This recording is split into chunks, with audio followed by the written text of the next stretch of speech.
ನಿಮ್ ದುಡ್ಡಿಗೆ ಬರೀ 4-5% ಬಡ್ಡಿ ಸಿಗ್ತಾ ಇದೆಯಾ? ಸ್ಟೇಬಲ್ ಮನಿ ಮೂಲಕ ಭಾರತದ ಬ್ಯಾಂಕ್ಗಳಲ್ಲಿ ಎಫ್ಡಿ ಬುಕ್ ಮಾಡಿ 9.5% ವರೆಗೂ ಬಡ್ಡಿ ಪಡೀರಿ. ಅದು ಕೂಡ 5 ಲಕ್ಷ ರೂಪಾಯಿಗಳವರೆಗೆ RBI ನ DICGC ಗ್ಯಾರಂಟಿಯೊಂದಿಗೆ. ಕೆಲವೇ ಸೆಕೆಂಡ್ಗಳಲ್ಲಿ ಎಫ್ಡಿ ಬುಕ್ ಮಾಡಬಹುದು. ಡಿಸ್ಕ್ರಿಪ್ಷನ್ ಹಾಗೂ ಪಿನ್ ಕಾಮೆಂಟ್ ನಲ್ಲಿರೋ ಲಿಂಕ್ ಮೂಲಕ ಆಪ್ ಡೌನ್ಲೋಡ್ ಮಾಡಿ.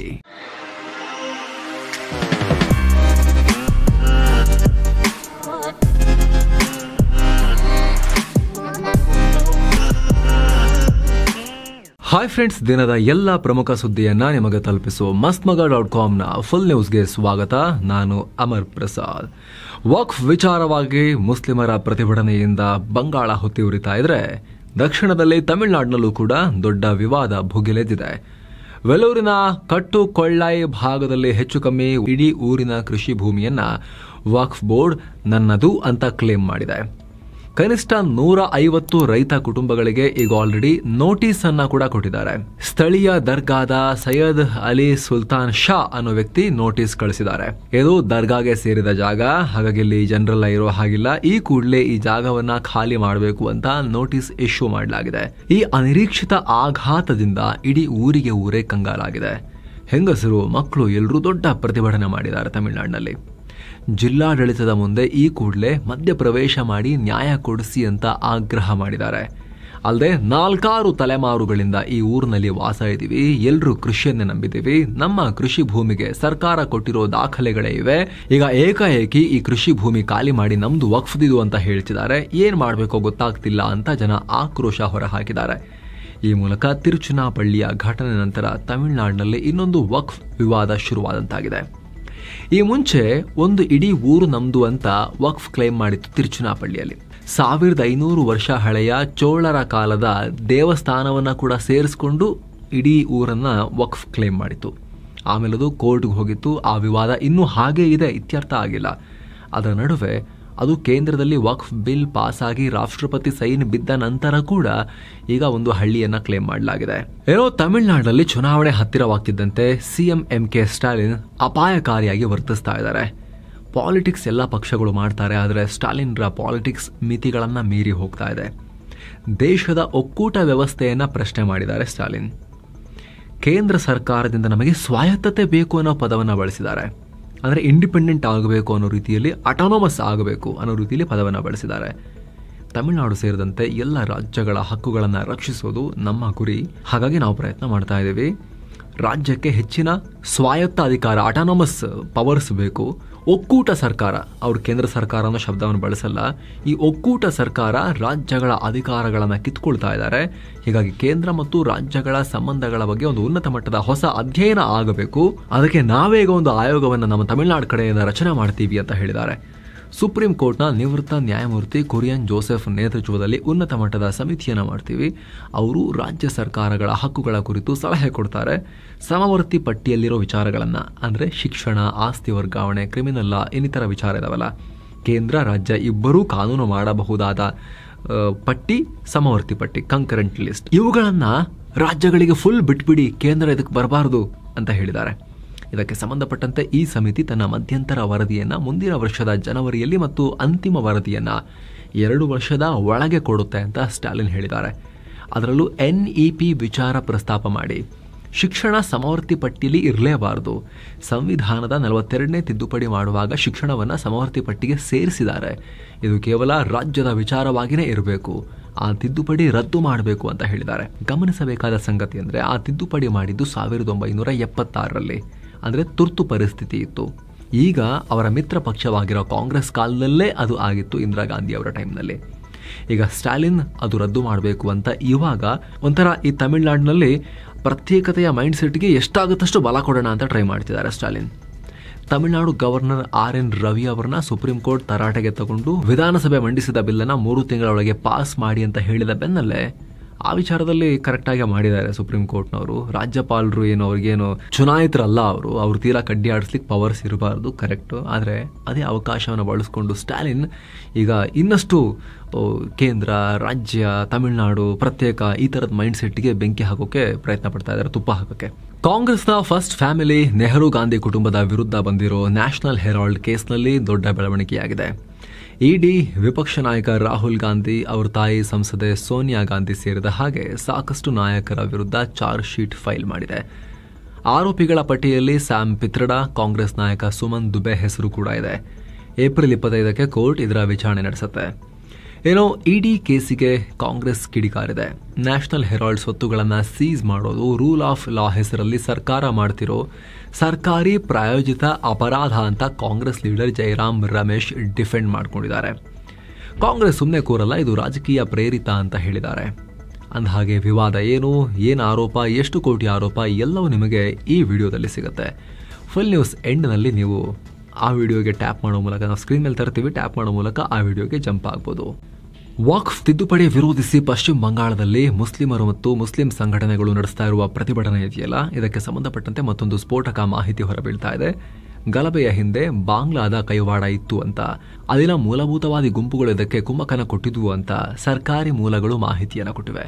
ಖುದ್ದು ಕೇಂದ್ರ ಸರ್ಕಾರದ ತನಿಖಾ ಏಜೆನ್ಸಿಗಳು ಗೃಹ ಇಲಾಖೆಗೆ ಮಾಹಿತಿಯನ್ನು ಕೊಟ್ಟಿವೆ. ಅದರಲ್ಲಿ ಇದರ ಬಗ್ಗೆ ಉಲ್ಲೇಖ ಮಾಡಲಾಗಿದೆ ಅನ್ನೋ ಮಾಹಿತಿ. ಏನೋ ಕಡೆ ಈ ವಕ್ಫ್ ಗಲಭೆಗೆ ಸಂಬಂಧಪಟ್ಟಂತೆ 200ಕ್ಕೂ ಅಧಿಕ ಜನರನ್ನ ಬಂಧಿಸಲಾಗಿದೆ. ಸುಪ್ರೀಂ ಕೋರ್ಟ್ನಲ್ಲಿ ಈ ಹಿಂಸಾಚಾರವನ್ನು ಖಂಡಿಸಿ 2 ಅರ್ಜಿ ಸಲ್ಲಿಸಲಾಗಿದೆ. ಅಡ್ವೊಕೇಟ್ ಶಶಾಂಕ್ ಶೇಖರ್ ಝಾ ಅನ್ನೋರು ಇದರ ತನಿಖೆ ನಡೆಸೋಕೆ ಎಸ್ಐಟಿ ರಚನೆ ಮಾಡಬೇಕು ಅಂತ ಕೇಳಿದ್ದಾರೆ. ಹುಬ್ಬಳ್ಳಿ ಎನ್ಕೌಂಟರ್ ಪ್ರಕರಣದಲ್ಲಿ ಅತಿದೊಡ್ಡ ಬೆಳವಣಿಗೆಯಾಗಿದೆ. ಈ ಪ್ರಕರಣವನ್ನ ರಾಜ್ಯ ಸರ್ಕಾರ ಸಿಐಡಿಗೆ ವಹಿಸಿದೆ. 2 ದಿನಗಳಲ್ಲಿ ಸಿಐಡಿ ತನಿಖೆ ಶುರು ಮಾಡೋ ಸಾಧ್ಯತೆ ಇದೆ. ಅಲ್ಲದೆ ಈ ಪ್ರಕರಣದ ತನಿಖೆಗಾಗಿ ತಜ್ಞರ ತಂಡ ರಚಿಸುವಂತೆ ಹೈಕೋರ್ಟ್ ವಿಭಾಗೀಯ ಪೀಠಕ್ಕೆ people's union for civil liberties PIL ಸಲ್ಲಿಸಿದೆ. ತನಿಖೆ ಟ್ರಾನ್ಸ್ಪರೆಂಟ್ ಆಗಿ ನಡೆಯಬೇಕು. ಎನ್ಕೌಂಟರ್ನಲ್ಲಿ ಭಾಗಿಯಾದ ಪೊಲೀಸ್ ಅಧಿಕಾರಿಗಳ ಕಾಲ್ ಲಾಗ್ CDR ಚೆಕ್ ಮಾಡಬೇಕು ಅಂತ ಕೂಡ ರಿಕ್ವೆಸ್ಟ್ ಮಾಡಿದೆ. ಮೃತನ ದೇಹದ ಅಂತ್ಯಕ್ರಿಯೆ ಮಾಡದಂತೆ ಮತ್ತು ಸಾಕ್ಷ್ಯ ನಾಶ ಆಗದಂತೆ ಕ್ರಮ ಕೈಗೊಳ್ಳೋಕೆ ನಿರ್ದೇಶನ ಕೊಡುವಂತೆ ಹೈಕೋರ್ಟ್ ವಿಭಾಗೀಯ ಪೀಠಕ್ಕೆ ಕೇಳಿಕೊಂಡಿದೆ. ಗಡಿಯಲ್ಲಿ ಶತ್ರುಗಳ ಹಾವಳಿ ಹೆಚ್ಚಾಗ್ತಿರೋ ನಡುವೆನೆ ಭಾರತೀಯ ಸೇನೆಗೆ ಸಂಬಂಧಪಟ್ಟಂತೆ ಆಘಾತಕಾರಿ ಮಾಹಿತಿ ಸಿಕ್ಕಿದೆ. ಭಾರತ ಸುಮಾರು 1 ಲಕ್ಷಕ್ಕೂ ಹೆಚ್ಚಿನ ಸೈನಿಕರ ಕೊರತೆಯನ್ನು ಅನುಭವಿಸ್ತಾ ಇದ್ದು, ಖುದ್ದು ರಕ್ಷಣಾ ಸಚಿವಾಲಯ ಈ ಮಾಹಿತಿಯನ್ನು ಕೊಟ್ಟಿದೆ. ಅಧಿಕಾರಿಗಳು ಮತ್ತು ಸೈನಿಕ ವರ್ಗ ಎರಡೂ ಕಡೆ ಈ ಕೊರತೆ ಇದೆ. ಕೋವಿಡ್ ಟೈಮ್ನಲ್ಲಿ 2 ವರ್ಷ ನೇಮಕಾತಿ ಆಗಿರಲಿಲ್ಲ, ವಿಳಂಬ ಆಗಿತ್ತು. ಅದೇ ಮುಖ್ಯ ಕಾರಣ ಅಂತ ಸರ್ಕಾರ ಹೇಳಿದೆ. ಆದರೆ ಈ ಕೊರತೆಯನ್ನ ಅಗ್ನಿಪಥ್ ನೇಮಕಾತಿಯಿಂದ ಸರಿ ಮಾಡ್ತೀವಿ, ಅಧಿಕಾರಿಗಳ ಹುದ್ದೆಯನ್ನ ಕೂಡ ನಿಗದಿತ ಕಾಲಮಿತಿ ಒಳಗೇನೆ ಭರ್ತಿ ಮಾಡ್ತೀವಿ ಅಂತ ರಕ್ಷಣಾ ಇಲಾಖೆ ಹೇಳಿದೆ. JCOs ಅಂದ್ರೆ ಜೂನಿಯರ್ ಕಮಿಷನ್ಡ್ ಆಫೀಸರ್ಸ್ ಮತ್ತು ನಾನ್ ಕಮಿಷನ್ಡ್ ಆಫೀಸರ್ಸ್ ವಿಭಾಗದಲ್ಲಿ 92,000 ಸೈನಿಕರ ಕೊರತೆ ಇದೆ. ಇದು ಈ ವಿಭಾಗದಲ್ಲಿ 7.72% ಶಾರ್ಟೇಜ್ ಆಗುತ್ತೆ. ಉಳಿದಂತೆ ಬೇರೆ ಬೇರೆ ವಿಭಾಗದಲ್ಲಿ 8,500 ಆಫೀಸರ್ಸ್ ಕೊರತೆ ಇದೆ ಅಂತ ರಕ್ಷಣಾ ಇಲಾಖೆ ಹೇಳಿದೆ. ಸದ್ಯ ಭಾರತೀಯ ಸೇನೆಯಲ್ಲಿ ಸುಮಾರು 12.37 ಲಕ್ಷ ಆಕ್ಟಿವ್ ಮತ್ತು 9.60 ಲಕ್ಷ ರಿಸರ್ವ್ ಪಡೆಗಳಿದ್ದಾರೆ. ವಾಯುಪಡೆಯಲ್ಲಿ 1.35 ಲಕ್ಷ ಹಾಗೂ ನೌಕಾಪಡೆಯಲ್ಲಿ 1.42 ಲಕ್ಷ ಸೈನಿಕರಿದ್ದಾರೆ, ಆಕ್ಟಿವ್ ಮತ್ತು ರಿಸರ್ವ್ ಎಲ್ಲ ಸೇರಿ. ಇದರೊಂದಿಗೆ ಚೀನಾ ಬಳಿಕ ಜಗತ್ತಲ್ಲೇ ಅತಿ ಹೆಚ್ಚು ಮ್ಯಾನ್ ಪವರ್ ಅನ್ನ ಹೊಂದಿರೋ ರಾಷ್ಟ್ರ ಅಂತ ಭಾರತ ಕರೆಸಿಕೊಳ್ತಿದೆ. ಆದರೆ ಇತ್ತೀಚೆಗೆ 2 ಶತ್ರುಗಳ ಗಡಿಯಲ್ಲಿ ಉದ್ವಿಗ್ನತೆ ಹೆಚ್ಚಿರೋದ್ರಿಂದ, ಬೋತ್ ಪಾಕಿಸ್ತಾನ್ ಅಂಡ್ ಚೈನಾ ಬಾರ್ಡರ್ನಲ್ಲಿ ಉದ್ವಿಗ್ನತೆ ಇರೋದ್ರಿಂದ ಚೀನಾ ಸ್ವಲ್ಪ ಪರಿಸ್ಥಿತಿ ಸುಧಾರಿಸೋ ಥರ ಇದೆ. ಬಟ್ ಸ್ವಲ್ಪ ಡಿಸ್ಎಂಗೇಜ್ಮೆಂಟ್ ಅಷ್ಟೇ ಆಗಿದೆ. ಬಾರ್ಡರ್ನಲ್ಲಿ ಇನ್ನೂ ಕೂಡ ಸೈನಿಕರು ಮುಖಾಮುಖಿನೇ ಇದ್ದಾರೆ, ಸ್ವಲ್ಪ ದೂರದಲ್ಲಿದ್ದಾರೆ ಅಷ್ಟೇ ಈಗ. ಸೊ ಈ ರೀತಿಯ ವಾತಾವರಣ ಇರೋದ್ರಿಂದ ಹೆಚ್ಚಿನ ಸೇನೆಯನ್ನು ಕೂಡ ನಿಯೋಜನೆ ಮಾಡಬೇಕಾಗಿ ಬರ್ತಾ ಇದೆ 2 ಫ್ರಂಟ್ನಲ್ಲೂ. ಬಾಂಗ್ಲಾದ ಕಿರಿಕಿರಿ ಕೂಡ ಜಾಸ್ತಿಯಾಗಿ ಅಲ್ಲೂ ಕೂಡ ಹದ್ದಿನ ಕಣ್ಣಿಡಬೇಕಾಗಿ ಬಂದಿದೆ ಈಗ. ಹೀಗಾಗಿ ಈ ಸೈನಿಕರ ಕೊರತೆಯನ್ನ ಭರ್ತಿ ಮಾಡೋಕೆ ಈಗ ಕೆಲವೊಂದ್ಸಲಿ ಅರ್ಜಿ ಹಾಕಿರ್ತಾರೆ, ಇಂಟರ್ವ್ಯೂ ತಪ್ಪಿಸ್ಕೊಂಡಿರ್ತಾರಲ್ಲ, ಅವರಿಗೆ ಇನ್ನೊಂದು ಚಾನ್ಸ್ ಕೊಡ್ಲಾಗತ್ತೆ ಅಂತ ಸೇನಾ ಮೂಲಗಳು ಮಾಹಿತಿಯನ್ನ ಹಂಚಿಕೊಂಡಿವೆ. ಸಿಎಂ ಸಿದ್ದರಾಮಯ್ಯ ವಿರುದ್ಧದ ಮೂಡಾ ಹಗರಣದಲ್ಲಿ ಮತ್ತೊಂದು ಬೆಳವಣಿಗೆಯಾಗಿದೆ. ಈ ಮೂಡಾ ಹಗರಣಕ್ಕೆ ಸಂಬಂಧಪಟ್ಟಂತೆ ಲೋಕಾಯುಕ್ತ ಪೊಲೀಸರು ಸಲ್ಲಿಸಿರೋ ಬಿ ರಿಪೋರ್ಟ್ ಬಗ್ಗೆ ಜನಪ್ರತಿನಿಧಿಗಳ ವಿಶೇಷ ಕೋರ್ಟ್ ವಿಚಾರಣೆ ನಡೆಸಿದೆ. ಆದರೆ ಯಾವುದೇ ತೀರ್ಪನ್ನು ಕೊಟ್ಟಿಲ್ಲ. ಕೇಸ್ನ ತನಿಖೆಯನ್ನು ಮುಂದುವರಿಸಿ ಅಂತ ಲೋಕಾಯುಕ್ತ ಪೊಲೀಸರಿಗೆ ಆದೇಶಿಸಿದೆ. ಅಂದಹಾಗೆ ಈ ಮೂಡಾ ಪ್ರಕರಣದ ತನಿಖೆ ನಡೆಸಿದ ಲೋಕಾಯುಕ್ತ ಪೊಲೀಸರು ಬಿ ರಿಪೋರ್ಟ್ ಸಲ್ಲಿಸಿ ಸಿದ್ದರಾಮಯ್ಯ ಸೇರಿದಂತೆ ಇತರರಿಗೆ ಕ್ಲೀನ್ ಚಿಟ್ ಕೊಟ್ಟಿದ್ರು. ಈ ಆದೇಶದ ವಿರುದ್ಧ ಸ್ನೇಹಮಯಿ ಕೃಷ್ಣ ಜನಪ್ರತಿನಿಧಿಗಳ ವಿಶೇಷ ಕೋರ್ಟ್ಗೆ ತಕರಾರು ಅರ್ಜಿಯನ್ನು ಸಲ್ಲಿಸಿದ್ರು. ಈ ಅರ್ಜಿ ವಿಚಾರಣೆ ನಡೆಸಿದ ಕೋರ್ಟ್ ಯಾವುದೇ ತೀರ್ಪನ್ನು ಕೊಡದೆ ತನಿಖೆ ಮುಂದುವರಿಸಿ ಅಂತ ಆದೇಶ ಕೊಟ್ಟಿದ್ದಾರೆ. ಇನ್ನು ಈ ಕೇಸ್ನ ಮುಂದಿನ ವಿಚಾರಣೆಯನ್ನ ಮೇ 7ಕ್ಕೆ ಮುಂದೂಡಿಕೆ ಮಾಡಲಾಗಿದೆ. ಇದೇ ಪ್ರಕರಣ ಸಂಬಂಧ ಇಡಿ ಕೂಡ ತಕರಾರು ಅರ್ಜಿ ಸಲ್ಲಿಸೋಕೆ ಕೋರ್ಟ್ ಅನುಮತಿಯನ್ನ ಕೊಟ್ಟಿದೆ. ಇಡಿಯ ಅರ್ಜಿಯನ್ನ ಅವರು ಓಕೆ ಮಾಡಿದ್ದಾರೆ. ಇಂಡಿಯಾ ಜಸ್ಟಿಸ್ ರಿಪೋರ್ಟ್ ಬಿಡುಗಡೆಯಾಗಿದೆ. ಈ ರಿಪೋರ್ಟ್ ಪ್ರಕಾರ ರಾಜ್ಯ ನ್ಯಾಯಾಂಗ ಮತ್ತು ಪೊಲೀಸ್ ವ್ಯವಸ್ಥೆಗಳಲ್ಲಿ ಮೊದಲ ಸ್ಥಾನವನ್ನು ಪಡೆದಿದೆ. ಈ ವರದಿಯಲ್ಲಿ ದಕ್ಷಿಣದ ರಾಜ್ಯಗಳೇ ಮುಂಚೂಣಿಯಲ್ಲಿವೆ, ಉತ್ತರದ ರಾಜ್ಯಗಳು ಕೆಟ್ಟ ಪ್ರದರ್ಶನವನ್ನು ತೋರಿವೆ. ನ್ಯಾಯದಾನ ವಿಚಾರದಲ್ಲಿ ಕರ್ನಾಟಕ, ಆಂಧ್ರ ಮತ್ತು ತೆಲಂಗಾಣ ಮೊದಲ 3 ಸ್ಥಾನಗಳನ್ನು ಪಡ್ಕೊಂಡಿವೆ. ಈ ರಾಜ್ಯಗಳ ಕಾರ್ಯಕ್ಷಮತೆಯಲ್ಲಿ ತುಂಬಾ ಸುಧಾರಣೆ ಕಂಡು ಬಂದಿದೆ ಅಂತ ವರದಿ ಉಲ್ಲೇಖಿಸಿದೆ. ಈ ರಿಪೋರ್ಟ್ ನ ಟಾಟಾ ಟ್ರಸ್ಟ್ ಪ್ರಾರಂಭ ಮಾಡಿತ್ತು. ಮೊದಲ ಸಲ 2019ರಲ್ಲಿ ರ್ಯಾಂಕಿಂಗ್ ಪಟ್ಟಿಯನ್ನ ಪ್ರಕಟಿಸಿತ್ತು. ಕರ್ನಾಟಕದಲ್ಲಿ ಮಂಗಳವಾರದಿಂದ ಸಿಇಟಿ ಪರೀಕ್ಷೆ ಶುರುವಾಗಿದೆ. ಗುರುವಾರದವರೆಗೆ ನಡೆಯುತ್ತೆ. ಕರ್ನಾಟಕ ಪರೀಕ್ಷಾ ಪ್ರಾಧಿಕಾರ ಇದೇ ಮೊದಲ ಬಾರಿಗೆ ನಕಲಿ ಅಭ್ಯರ್ಥಿಗಳ ಕಡೆವಾಣಕ್ಕೆ ಅಂದ್ರೆ ಬೇರೆಯವರ ಪರವಾಗಿ ಇನ್ಯಾರೋ ಪ್ರಾಕ್ಸಿ ಬಂದು ಬರೆಯೋದನ್ನ ತಪ್ಪಿಸೋಕೆ QR ಸ್ಕ್ಯಾನಿಂಗ್ ವ್ಯವಸ್ಥೆ, ಕಣ್ಗಾವಲು ವ್ಯವಸ್ಥೆ ಎಲ್ಲ ಮಾಡಿದ್ದಾರೆ. ಈ ಸಲ ರಾಜ್ಯದಲ್ಲಿ 3.65 ಲಕ್ಷ ಅಭ್ಯರ್ಥಿಗಳು ಸಿಇಟಿ ಪರೀಕ್ಷೆಗೆ ನೋಂದಣಿ ಮಾಡಿಕೊಂಡಿದ್ದಾರೆ. ಹರಿಯಾಣದ ಲ್ಯಾಂಡ್ ಸ್ಕ್ಯಾಮ್ ಆರೋಪದಲ್ಲಿ ಉದ್ಯಮಿ ಕಾಂಗ್ರೆಸ್ನ ನೆಹರು ಗಾಂಧಿ ಕುಟುಂಬದ ಅಳಿಯ ಪ್ರಿಯಾಂಕಾ ಗಾಂಧಿ ವಾದ್ರಾರ ಹಸ್ಬೆಂಡ್ ರಾಬರ್ಟ್ ವಾದ್ರಾಗೆ ಇಡಿ ನೋಟಿಸ್ ಕೊಟ್ಟಿದೆ. ವಾದ್ರಾ ವಿಚಾರಣೆಗೂ ಹಾಜರಾಗಿದ್ದಾರೆ. ರಾಬರ್ಟ್ ವಾದ್ರಾ ತಮ್ಮ ಸ್ಕೈಲೈಟ್ ಹಾಸ್ಪಿಟಾಲಿಟಿ ಕಂಪನಿಗೆ ಅಂತ 2008ರಲ್ಲಿ ಹರಿಯಾಣದಲ್ಲಿ 7.5 ಕೋಟಿ ರೂಪಾಯಿಗೆ 3 ಎಕರೆ ಭೂಮಿಯನ್ನು ಖರೀದಿ ಮಾಡಿದ್ರು. ಆ ಬಳಿಕ ಇಲ್ಲಿ ವಸತಿ ಸಮುಚ್ಚಯ ನಿರ್ಮಿಸ್ತೀವಿ ಅಂತ ಹೇಳಿ ಲೈಸೆನ್ಸ್ ಪಡೆದಿದ್ರು. ಇದರಿಂದ ಭೂಮಿಯ ಮೌಲ್ಯ ದಿಢೀರಂತ 700% ಏರಿಕೆಯಾಗಿತ್ತು. ಇದೇ ಸಮಯದಲ್ಲಿ ಈ ಭೂಮಿಯನ್ನ DLF ಅನ್ನೋ ರಿಯಲ್ ಎಸ್ಟೇಟ್ ಕಂಪನಿಗೆ ವಾದ್ರಾ 58 ಕೋಟಿ ರೂಪಾಯಿಗೆ ಮಾರಾಟ ಮಾಡಿದ್ರು. ಈ ವ್ಯವಹಾರದಲ್ಲಿ ಅವ್ಯವಹಾರ ಆಗಿದೆ. ಪಿತೂರಿ, ಚೀಟಿಂಗ್, ಫ್ರಾಡ್, ಫೋರ್ಜರಿ ಎಲ್ಲ ಆಗಿದೆ. ಇದು ಅಕ್ರಮ ಹಣ ವರ್ಗಾವಣೆ ತಡೆ ಕಾಯ್ದೆಗೆ ವಿರುದ್ಧ ಅಂತ ಕೇಸ್ ಆಗಿತ್ತು. ಈ ಕೇಸ್ನಲ್ಲಿ ಏಪ್ರಿಲ್ 8ನೇ ತಾರೀಕು ಕೂಡ ವಾದ್ರಾಗೆ ಇಡಿ ನೋಟಿಸ್ ಕೊಟ್ಟಿತ್ತು. ಆದರೆ ವಿಚಾರಣೆಗೆ ಹಾಜರಾಗಿರಲಿಲ್ಲ. ಇದೀಗ 2ನೇ ಬಾರಿ ನೋಟಿಸ್ ಕೊಟ್ಟ ಮೇಲೆ ವಿಚಾರಣೆಯನ್ನು ಫೇಸ್ ಮಾಡಿದ್ದಾರೆ. ಇದಕ್ಕೆ ರಾಬರ್ಟ್ ವಾದ್ರಾ ರಿಯಾಕ್ಟ್ ಮಾಡಿದ್ದಾರೆ. ನಾನು ಯಾವುದಕ್ಕೂ ಭಯ ಪಡಲ್ಲ, ಯಾಕಂದರೆ ನನ್ನ ಬಳಿ ಮುಚ್ಚಿಡೋಕೇನೂ ಇಲ್ಲ. BJP ಪಿತೂರಿ ಮಾಡ್ತಿದೆ ಅಷ್ಟೇ. ನಾನು ರಾಜಕೀಯಕ್ಕೆ ಬರಬೇಕು ಅಂತ ಜನ ಬಯಸ್ತಾ ಇದ್ದಾರೆ. ಆದರೆ BJP ನಿಜವಾದ ಸಮಸ್ಯೆಯಿಂದ ಗಮನವನ್ನು ಡೈವರ್ಟ್ ಮಾಡೋಕ್ಕೆ ನನ್ನನ್ನು ಈ ಥರ ಹಿಡಿತಾ ಇದ್ದಾರೆ ಅಷ್ಟೇ. ಆದರೆ ಜನ ನಾನು ಪಾಲಿಟಿಕ್ಸಿಗೆ ಬರಲಿ ಅಂತ ಕಾಯ್ತಿದ್ದಾರೆ ಅಂತ ರಾಬರ್ಟ್ ವಾದ್ರಾ ಹೇಳಿದ್ದಾರೆ. ಅಮೆರಿಕ ಚೀನಾ ಮಧ್ಯೆ ಆರ್ಥಿಕ ಯುದ್ಧ, ನಿರ್ಬಂಧಗಳ ಯುದ್ಧ ಮುಂದುವರೆದಿದೆ. ಈಗ ಚೀನಾ ತನ್ನೆಲ್ಲ ಏರ್ಲೈನ್ಗಳಿಗೆ ಅಮೆರಿಕದ ಬೋಯಿಂಗ್ ಕಂಪನಿಯಿಂದ ಯಾವುದೇ ಏರ್ಕ್ರಾಫ್ಟ್ಗಳನ್ನು ಖರೀದಿ ಮಾಡಬೇಡಿ ಅಂತ ಆದೇಶ ಕೊಟ್ಟಿದೆ. ಅಲ್ಲದೆ ಅಮೆರಿಕದ ಯಾವ ಕಂಪನಿಗಳಿಂದಲೂ ಏರ್ಲೈನ್ಸ್ಗೆ ಸಂಬಂಧಪಟ್ಟ ಮಷಿನರಿ ಮತ್ತು ಎಕ್ವಿಪ್ಮೆಂಟ್ಗಳನ್ನು ಖರೀದಿ ಮಾಡಬೇಡಿ ಅಂತ ಹೇಳಿದೆ. ಟ್ರಂಪ್ರ ಟ್ರೇಡ್ ವಾರ್ನಿಂದಾಗಿ ಅಮೆರಿಕದಿಂದ ಖರೀದಿ ಮಾಡೋ ಬಿಡಿ ಭಾಗಗಳೆಲ್ಲ ಚೀನಾಗೆ ದುಬಾರಿಯಾಗತ್ತೆ. ಹೀಗಾಗಿ ಅದನ್ನು ಖರೀದಿ ಮಾಡಬೇಡಿ ಅಂತ ಚೀನಾ ಹೇಳಿದೆ. ಇದರ ಬೆನ್ನಲ್ಲೇ ಬೋಯಿಂಗ್ ಶೇರುಗಳು ಒಂದೇ ಸಲ 2.8% ಬಿದ್ದು ಹೋಗಿವೆ. ಯಾಕಂದರೆ ಮುಂದಿನ 20 ವರ್ಷ ಕೂಡ ಚೀನಾದಿಂದಲೇ ಬೋಯಿಂಗ್ ಕಂಪನಿಗೆ 20% ಬೇಡಿಕೆ ಇರ್ತಾ ಇತ್ತು. ಅಂದರೆ ಅಷ್ಟು ಆರ್ಡರ್ಸ್ ಕೊಟ್ಟಿದ್ರು. ಈಗ ದಿಢೀರಂತ ಅದಕ್ಕೆ ತಡೆಯನ್ನು ಒಡ್ಡಿರೋದು ಅಮೆರಿಕನ್ ಕಂಪನಿಗೆ ಆಘಾತ ಉಂಟಾಗಿದೆ. ಅಂದಹಾಗೆ ಇತ್ತೀಚೆಗಷ್ಟೇ ಚೀನಾದ ವಾಣಿಜ್ಯ ಸಚಿವಾಲಯ ಅಮೆರಿಕಗೆ ಆಮದಿನ ಮೇಲೆ ಎಲ್ಲ ಟ್ಯಾರಿಫ್ ತೆಗೆದುಹಾಕಿ ಅಂತ ಮನವಿ ಮಾಡಿತ್ತು. ಅದಕ್ಕೆ ಅಮೆರಿಕ ಬಗ್ಗಿರಲಿಲ್ಲ.